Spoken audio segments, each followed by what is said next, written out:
룻기 2장. 시어머니 나오미를 따라서 이스라엘 베들레헴으로 온 룻은 어머니와 자신의 생계를 위해 곧바로 일해야 했습니다. 10년 동안 타향살이를 하고 고향으로 돌아온 그들은 남의 밭에 나가서 추수하고 남은 이삭을 주워서 먹고 살아야 했습니다. 그러나 룻은 그 일을 즐거움으로 감당하고 있습니다. 그런데 룻이 이삭을 줍기 위해 나간 밭의 추위는 룻의 시아버지인 엘리멜렉과 친척인 보아스의 밭이었습니다. 이제 룻의 이야기는 보아스를 중심으로 진행됩니다. 그는 매우 유력한 자로 소개됩니다. 보아스는 룻을 특별하게 대했습니다. 룻이 나오미를 모시고 산다는 것과 이방 여인 출신이라는 사실을 다 알고 있었습니다.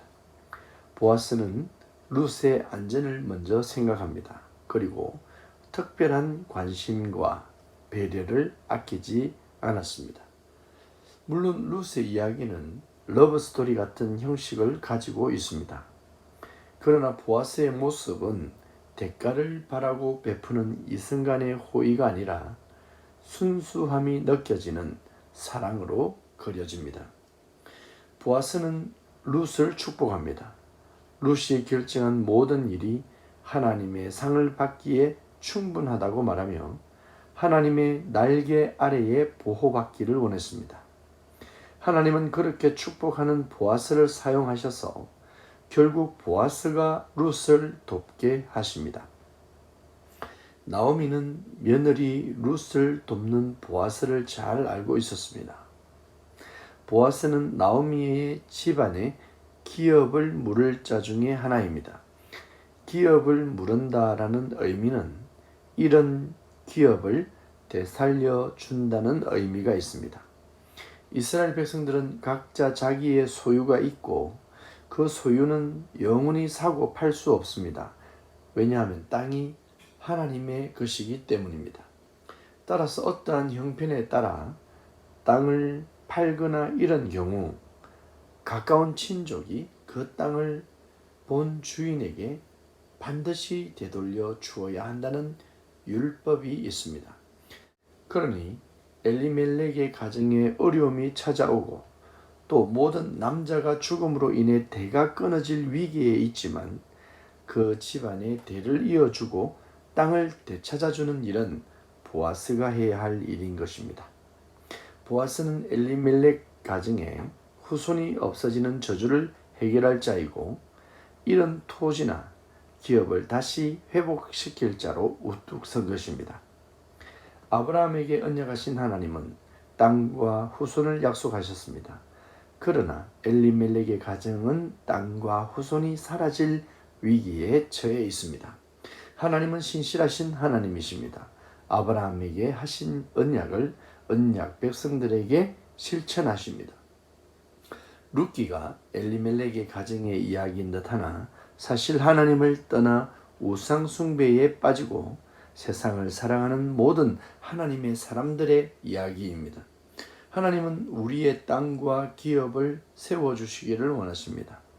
하나님은 우리에게 영생을 주고 싶어 하십니다.